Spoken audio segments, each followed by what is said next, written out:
Hello students, I am Ahad Hussain, your chemistry teacher. Hope you are very well.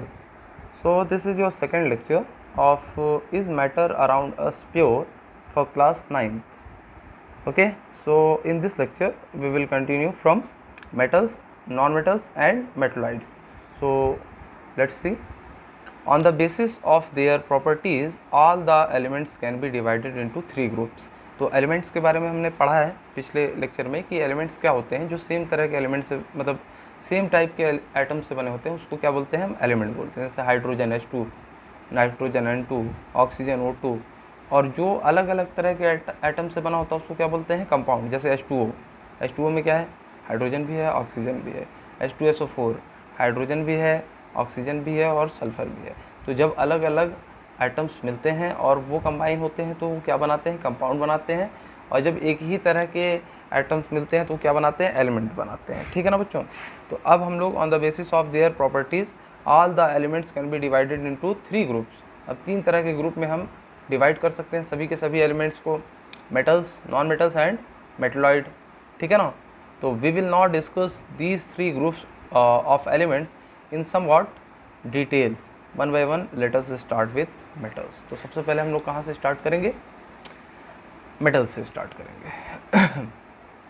A metal is an element that is malleable and ductile and conduct electricity. तो जो metal होता है वो क्या होता है, malleable होता है. मैलिएबल का मतलब बच्चों जिसको हम लोग हैमरिंग करके एक सीट के फॉर्म में ला सकते हैं. मतलब इतना बड़ा सा टुकड़ा लें और उसको इतना पीटें, हैमरिंग करें, है ना, हथौड़े से खूब पीटें या घन से खूब पीटें और वो पतली सी चादर में बदल जाए, टूटे ना वो. ठीक है ना, वो पतली सी चादर में कन्वर्ट हो जाए तो उसको क्या बोलते हैं, हम मैलिएबिलिटी बोलते हैं. ओके, तो वो मैलिएबल हो गया. तो मेटल क्या होते हैं, मैलिएबल होते हैं.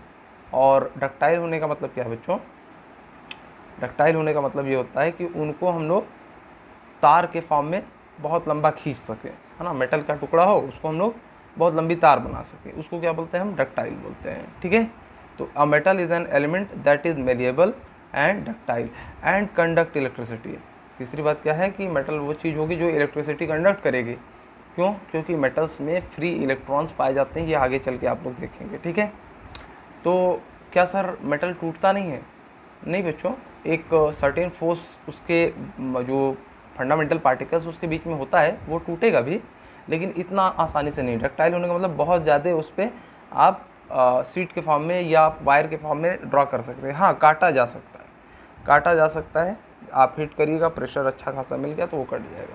ठीक है. लेकिन ये क्या है, ज़्यादातर आप हैमरिंग करेंगे तो क्या होगा, वो मैलिएबल होगा, मतलब सीट के फॉर्म में कन्वर्ट होना चाहेगा. Some of the examples of metals are iron, copper, aluminium, zinc, silver, gold, platinum, chromium, sodium, potassium, magnesium, nickel, cobalt, tin, lead, cadmium, mercury, antimony, tungsten, manganese and uranium. Okay bachcho, so these are the examples of metals. So what is the symbol of iron, Fe, copper Cu, aluminium Al, zinc Zn, silver Ag, gold Au, platinum PT, chromium. Okay. So इस तरीके से आप लोग सारे के सारे element का क्या करिएगा, सिंबल्स को ध्यान में रखिएगा बच्चों. ये कैसे आपको ध्यान में आएगा, आप पीरियोडिक टेबल लीजिए, पीरियोडिक टेबल में जाइए और सारे एलिमेंट्स का क्या है आपको सिंबल दिया हुआ है, उसको आप लोग देख करके अपना दिमाग में बैठा लीजिए फ़िलहाल के लिए कि ऐसे ऐसे होता है. ठीक है. चलिए. All the metals are solids except one metal mercury which is liquid. सारे के सारे मेटल्स जो होते हैं वो सॉलिड होते हैं. किसको छोड़ करके, सिर्फ और सिर्फ एक लिक्विड फॉर्म में रहता है मेटल जिसका नाम क्या है, mercury. Okay.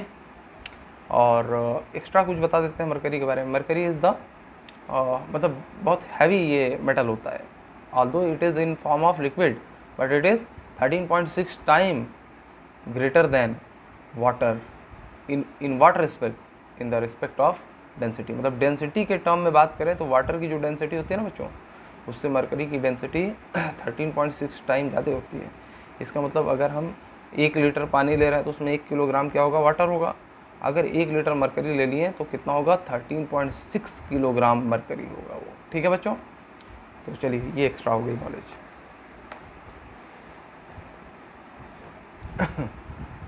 Properties of metals. चलिए मेटल्स की प्रॉपर्टीज़ देख लिया जाए. The important physical properties of metals are given below. Metals are malleable, तो मलेबल का मतलब मैंने बता दिया है, एक बार पढ़ लिया जाता है। This means that metal can be beaten into thin sheets with a hammer. Hammer से आप क्या कर सकते हैं, उसको बीट कर करके थिन शीट में कन्वर्ट कर सकते हैं विदाउट ब्रेकिंग, और जल्दी वो ब्रेक भी नहीं होता है। Gold and silver metals are some of the best malleable metals. तो गोल्ड और सिल्वर क्या है, बहुत ही ज़्यादा मलेबल होते हैं, मतलब बहुत पतली शीट इनकी बनाई जा सकती है। Aluminium and copper metals are also highly malleable metals. Aluminium और कॉपर भी बहुत ज़्यादा हाईली क्या है, मलेबल हैं। All this metals can be beaten with a hammer to form very thin sheets called foils. किस में कन्वर्ट कर सकते हैं, बीट करके फॉइल्स में कन्वर्ट कर सकते हैं मेटल्स को। Okay, for example silver metals can be hammered into this thin silver foils because of its high malleability. The silver foils are used for decorating sweets. Similarly, aluminum metals is quite malleable and can be converted into thin sheets called aluminum foils. तो बहुत पतली अगर sheet बनाई जा सकती है ना किसी भी मेटल्स के बच्चों, तो उसको क्या बोलने लगते हैं हम लोग, फॉइल बोलने लगते हैं। Aluminium foils are used for packing food items like biscuits, chocolates, medicines and cigarettes etcetera.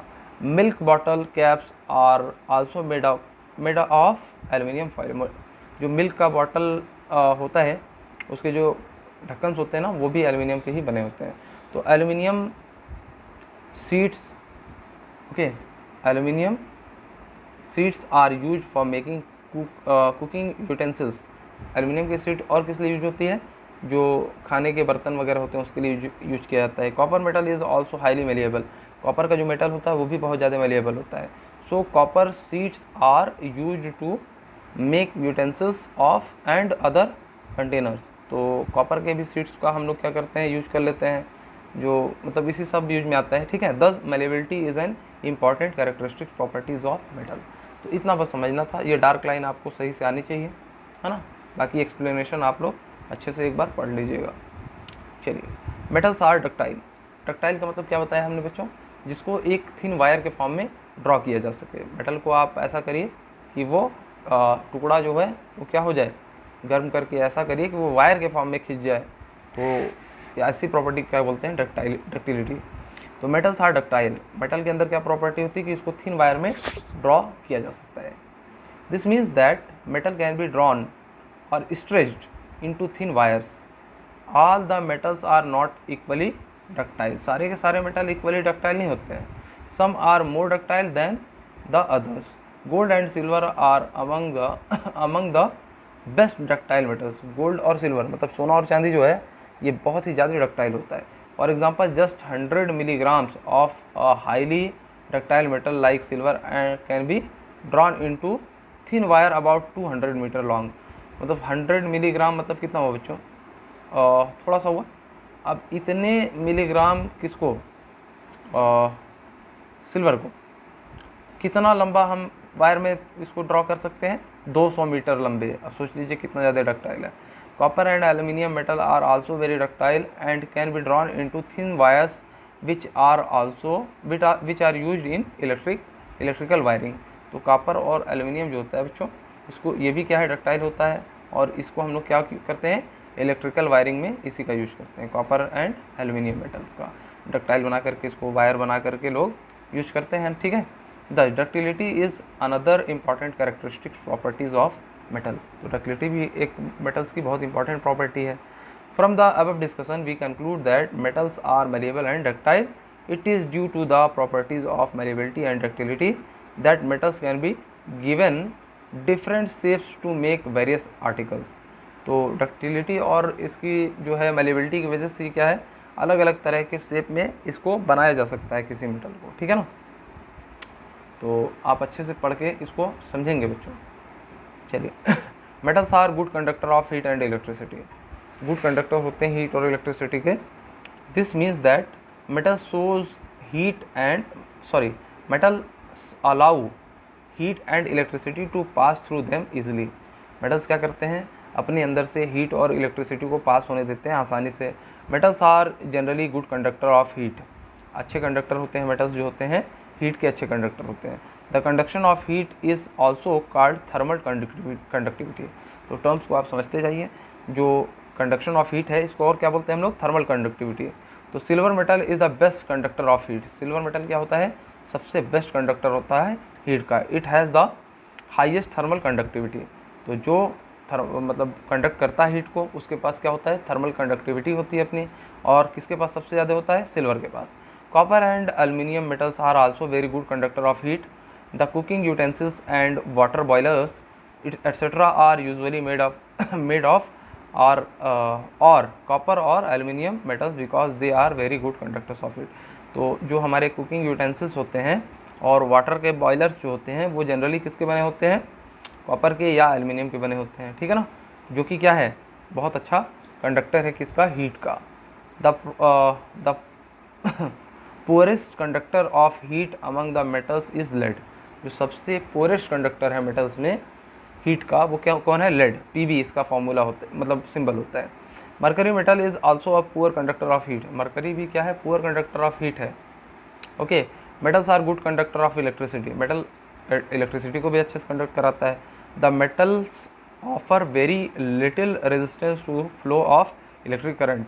तो जो मेटल्स होते हैं वो इलेक्ट्रिक करंट के फ्लो को बहुत कम रेजिस्ट करते हैं, है ना, मतलब विरोध नहीं करते हैं। इलेक्ट्रिक करंट जो है बहता है तो बहने देते हैं आसानी से। And hence so high electrical conductivity. तो मेटल में क्या होता है, हाई इलेक्ट्रिकल कंडक्टिविटी होती है। Silver metal is the best conductor of electricity. Silver क्या है, बेस्ट कंडक्टर ऑफ इलेक्ट्रिसिटी है। और copper metal is the next best conductor of electricity followed by gold, aluminium and tungsten. मतलब ये line से क्या है, बहुत अच्छे कंडक्टर ऑफ इलेक्ट्रिसिटी है ना। इलेक्ट्रिसिटी का कंडक्ट होने का मतलब क्या है बच्चों, अंदर जो मेटल के इलेक्ट्रॉन का फ्लो इजी जितना होगा ना वो उतना अच्छा कंडक्टर होगा, ठीक है।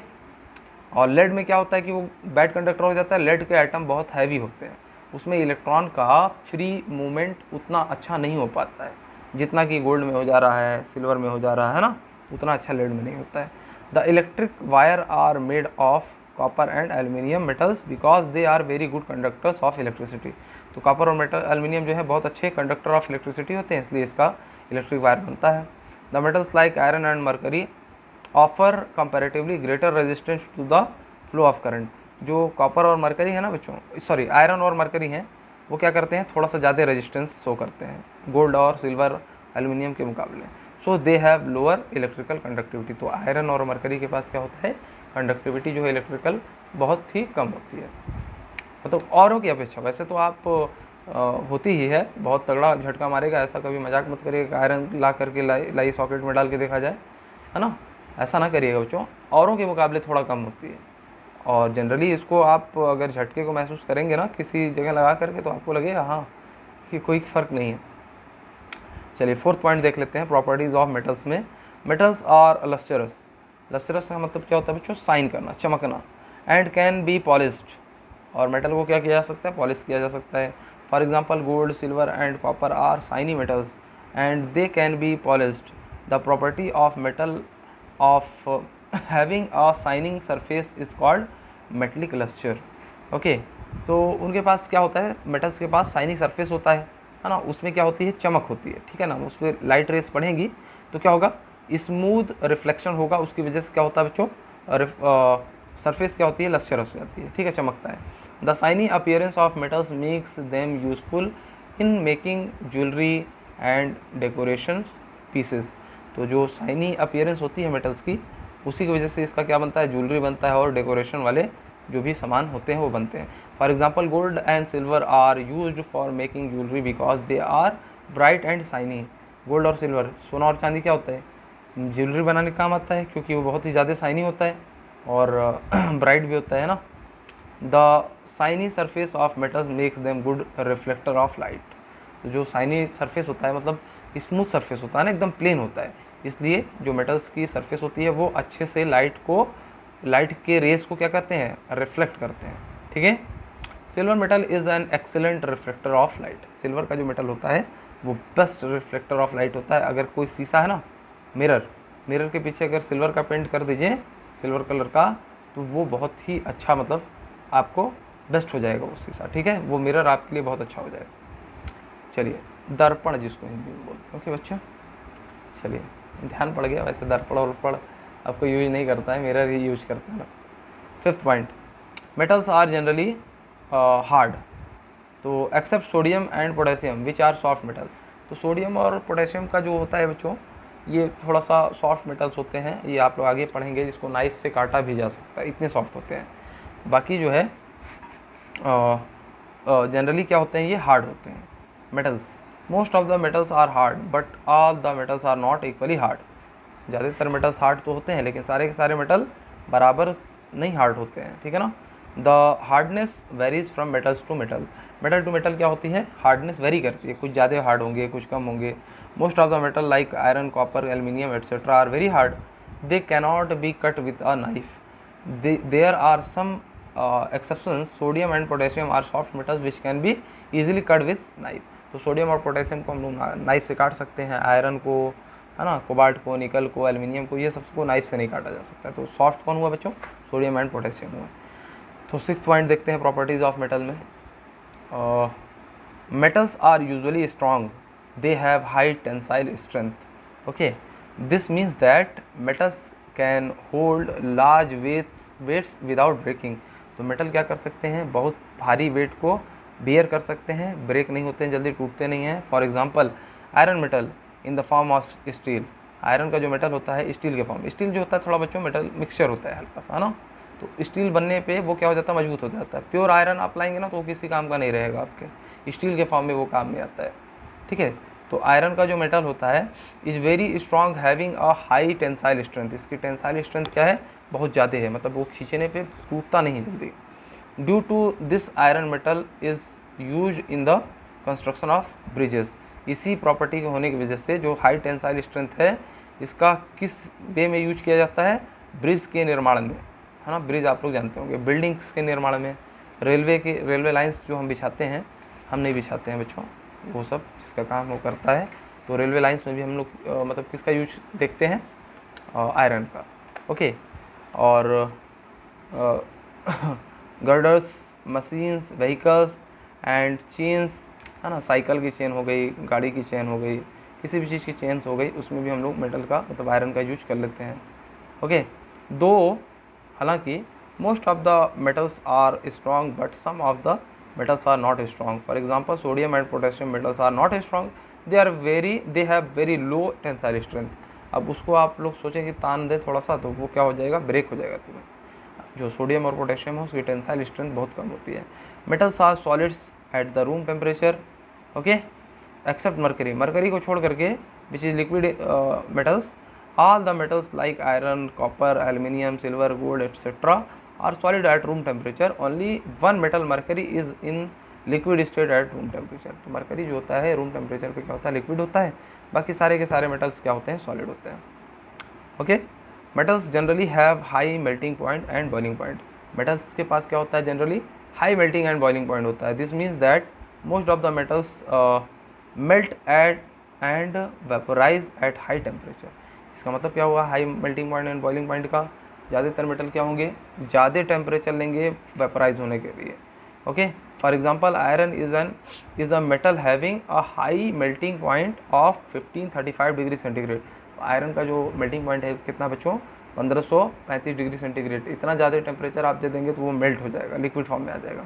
This means that solid iron melt and turns into liquid iron और मोल्टेन आयरन, या तो लिक्विड आयरन बोलिए या मोल्टेन आयरन बोलिए, कोई बात नहीं बच्चों, एक ही बात होती है। On heating to a high temperature of this much degree centigrade, copper metal has also a high melting point of 1083 degree centigrade. There are however some exceptions, for example sodium and potassium metals have low melting points। तो हम लोग ये जानते हैं less than 100, ये तो approximately मतलब 100 से भी बहुत कम होते हैं। किसका melting and boiling point, sodium and potassium का।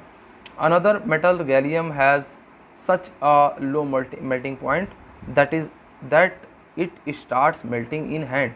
गैलियम को आप हाथ में रखेंगे ना तो भी वो क्या करेगा, मेल्ट होना स्टार्ट हो जाएगा। मान लीजिए आपके रूम का टेम्परेचर 25 डिग्री सेंटीग्रेड है, आप गैलियम मेटल लाएँ और उसको अपने हाथ पर रख दीजिए, तो आप जानते हैं आपकी बॉडी का टेम्परेचर क्या होता है, 96 point something Fahrenheit normal temperature होता है, लगभग 36-37 डिग्री सेंटीग्रेड मान लीजिए। तो 37 डिग्री सेंटीग्रेड अगर है और 25 डिग्री पे गैलियम रखा है, 25 डिग्री से जैसे ही 32-33 डिग्री पहुँचेगा ना वो मेल्ट कर जाएगा, मतलब हाथ पे रखते ही वो हाथ के हीट को क्या करेगा, एब्जॉर्ब कर लेगा, और गैलियम क्या कर जाएगा, मेल्ट कर जाएगा। तो गैलियम का जो मेल्टिंग पॉइंट होता है बहुत कम होता है हाँ। सो बात समझ गए होंगे आप लोग। तो 9th पॉइंट में देखिए, metals have high densities. Metal की डेंसिटी क्या होती है, बहुत हाई होती है। डेंसिटी क्या होता है बच्चों, मास पर यूनिट वॉल्यूम, है ना। This means that metals are heavy substances. For example the density of iron metal is 7.8 gram per centimetre cube. Water की पर सेंटीमीटर क्यूब कितनी डेंसिटी होती है, 1 ग्राम, और आयरन की कितनी होती है, 7.8 gram. It's means that the relative density of iron is 7.8, okay. So which is quite high, जो कि थोड़ा ज़्यादा है डेंसिटी किसकी, आयरन की, 7.8 है ना। There are however some exception, sodium and potassium metals have low densities, they are very light metals. अब आप देखेंगे ना, सोडियम और पोटेशियम जो है ये बहुत ही कम डेंसिटी वाले होते हैं, इसलिए उनको, एक तो पहली बात इनको लैब में आप लोग खुला नहीं पाएंगे, है ना। इसको कहीं ना कहीं दूसरी अरेंजमेंट से लैब में रखा जाता है, ठीक है ना। आगे अभी मैं ये सब बातें नहीं बोलूँगा, नहीं तो आप कन्फ्यूज कहीं हो जाएंगे। जितना मैं बता रहा हूँ उसको आप दिमाग में रखिए बस। तो इनकी क्या होती है, सोडियम और पोटेशियम की लो जो है डेंसिटी होती है, okay. Metals are sonorous. Sonorous का मतलब क्या होता है बच्चों, this means that metals make a ringing sound. जैसे आप लोग बचपन में उस तरह की घंटी आती थी, जब उसको बजाना पड़ता था टन, तो काफ़ी देर तक उसमें से साउंड आती थी ना, तो वो एक सुरीली जो साउंड होती थी उसी को हम लोग सनरस साउंड बोलते हैं, okay, ringing sound. When we strike them, तो मेटल्स को जब हम लोग स्ट्राइक करते हैं तो वो क्या होता है, रिंगिंग साउंड देता है। It is due to the properties of sonorousness, जो सनरसनेस नाम की प्रॉपर्टी है मेटल के अंदर, उसकी वजह से वो रिंगिंग साउंड देता है। Of metals that they are used for making bells, इसीलिए इसका यूज करते हैं बेल्स बनाने के लिए, okay. Plate type musical instrument, plate की तरह का म्यूजिकल जो इंस्ट्रूमेंट है, लाइक सिम्बाल्स जिसको हम लोग मंजीरा कहते हैं, एंड वायर्स और strings, okay. For stringed musical instrument, अब बच्चों इतना ज़्यादा मुझे म्यूजिकल जो है इंस्ट्रूमेंट की नॉलेज नहीं है, आप लोग देख लीजिएगा स्ट्रिंग क्या होता है, ठीक है। Musical instrument such as, okay, violin, violin तो हम जानते हैं, गिटार भी जानते हैं, सितार भी जानते हैं, और तारपूनी, तानपूरा भी, ये भी जानते हैं, मतलब ये सारी चीज़ें तो नोन है। अब ये ऐसा लिखा हुआ है स्ट्रिंग, तो इसका कुछ मतलब होगा बच्चों, ये ग्रुप ऑफ कुछ इंस्ट्रूमेंट को मिला करके कहते होंगे, है ना। ये सारी चीज़ें तो कॉमन है, तो मेटल्स का यूज कर लेते हैं, इसलिए क्यों, क्योंकि वो क्या होता है, सनरस होता है, अच्छा साउंड देता है, रिंगिंग साउंड देता है, इसलिए आप जो है गिटार, सितार, इस सब चीज़ों में, इसका वायलिन, इस सब चीज़ों में यूज कर लेते हैं, ओके। चलिए अब हम लोग बात करते हैं, metals usually have a silver और ग्रे। तो मेटल्स क्या होते हैं जनरली बच्चों, सिल्वर होंगे या ग्रे होंगे, ओके। कलर में उनका क्या होगा, सिल्वर होगा या ग्रे होगा, except copper and gold. Copper has a reddish brown colour, whereas gold has a yellow colour. तो कॉपर क्या होता है बच्चों, रेडिश ब्राउन कलर का होता है जनरली, और गोल्ड क्या होता है, येलो कलर का होता है। इसको छोड़ करके ज़्यादातर जो मेटल्स होते हैं वो कैसे होते हैं, सिल्वर होते हैं या ग्रे होते हैं। Metals are widely used in our daily life for a large number of purpose. Metal का हमारे डेली लाइफ में बहुत ज़्यादा यूज है, कुकिंग यूटेंसिल्स के लिए, इलेक्ट्रिकल फैंस के लिए, सीविंग मशीन के लिए, cars, buses, trucks, train, ships and aeroplanes are all made of metals of और मिक्सचर ऑफ मेटल्स। तो पढ़ लीजिएगा बच्चों, ये कोई बहुत बड़ी चीज़ नहीं है। कॉल्ड एलॉयज, अच्छा एलॉयज क्या होता है, मिक्सचर ऑफ मेटल्स होता है, ठीक है। In fact the list of article made of metals which we use in our daily life is unending, मतलब इतने ज़्यादा मेटल्स हम लोग यूज करते हैं डेली लाइफ में, इतने ज़्यादा मेटल के सामान यूज करते हैं, ओके, जो कि ख़त्म नहीं होंगे, अभी गिनने बैठेंगे तो बहुत सारी चीज़ें, ठीक है बच्चों। तो आज के लिए बस इतना ही बच्चों, ठीक है। अब नेक्स्ट लेक्चर में हम लोग क्या स्टार्ट करेंगे, नॉन मेटल्स को। तो एक दिन में एक ही टॉपिक को अभी रखते हैं फ़िलहाल, आगे जैसी ज़रूरत होगी स्ट्रेंथ बढ़ा देंगे, ठीक है। लेंथ जो है इसकी बढ़ा दी जाएगी, ठीक है बच्चों। पढ़ाई करते रहिए, कोई भी डाउट हो तुरंत पूछिए कि सर ये नहीं समझ में आ रहा है, फिर वो मेरी जिम्मेदारी हो जाएगी कैसे समझाना है। आपको टेंशन बिल्कुल नहीं लेना है बच्चों, मैं जिस तरीके से लाइन बाय लाइन समझाऊंगा ना, उस तरीके से आपको एकदम स्ट्राइक करेंगी बातें, है ना। आप जीरो जानते हो, कुछ भी नहीं जानते होंगे ना, तो भी आपको बहुत अच्छा लगेगा, सब चीज़ आप समझ जाएंगे। और उसके बाद चलिए फ़िलहाल मेहनत करिए, कुछ भी आप ये सब मत सोचिए कि सर नोट्स कैसे मिलेगा, ये कैसे मिलेगा, वो सब हो जाएगा बच्चों, कोई दिक्कत नहीं। बाकी चीज़ें आप बस पढ़ाई पे ध्यान दीजिए। यहाँ पे क्या है बच्चों, नोट्स की उतनी रिक्वायरमेंट नहीं है। क्यों? क्योंकि आप यूट्यूब पे पढ़ रहे हैं। अब यहाँ पे क्या है ना कि क्लास में होता है, एक बार टीचर ने बोल दिया, अब वो दोबारा याद रखने के लिए हमको नोट्स बनाने पड़ते हैं। यहाँ पे क्या है बच्चों, आपको नोट की इतनी इंपॉर्टेंस नहीं है, क्योंकि आपने वीडियो फिर से बैक किया, प्ले किया, फिर से देख लिया, 10 दिन बाद फिर भूल गए, फिर से एक बार प्ले कर दिया, तो बार बार देखने से आपका माइंड क्या होता है, पॉलिश हो जाता है और बातें आपके दिमाग में बैठ जाती हैं और आप क्वेश्चंस के आंसर देने में कैपेबल हो पाते हैं। तो कभी भी ये टेंशन मत लीजिए सर अभी नोट्स नहीं मिला, अभी नहीं मिला, मिल जाएगा बच्चों, देंगे, सारे चैप्टर्स के नोट्स देंगे, आपको प्रोवाइड हो जाएगा। ओके, बस जिस तरीके से मैं पढ़ा रहा हूँ उस तरीके से पढ़ते जाइए। ओके, और बिल्कुल भी टेंशन मत लीजिए, किसी भी तरह की समस्या होगी, किसी भी बुक से आपको प्रॉब्लम हो, किसी भी बुक से आप पढ़ रहे हो, क्वेश्चन पूछिए, सर ये नहीं समझ में आ रहा है, मैं हर तरह का आंसर दूंगा। इवन अगर कोई बच्चा 9th की जगह थोड़ा एडवांस भी पढ़ता होगा, 10th की भी चीज़ें पढ़ता होगा, 11th की भी चीज़ें पढ़ता होगा, तो कोई बात नहीं है, वो मुझसे कोई भी क्वेश्चन पूछ सकता है। ओके, मैं ज़रूर रिप्लाई करूँगा बच्चों। ठीक है, धन्यवाद।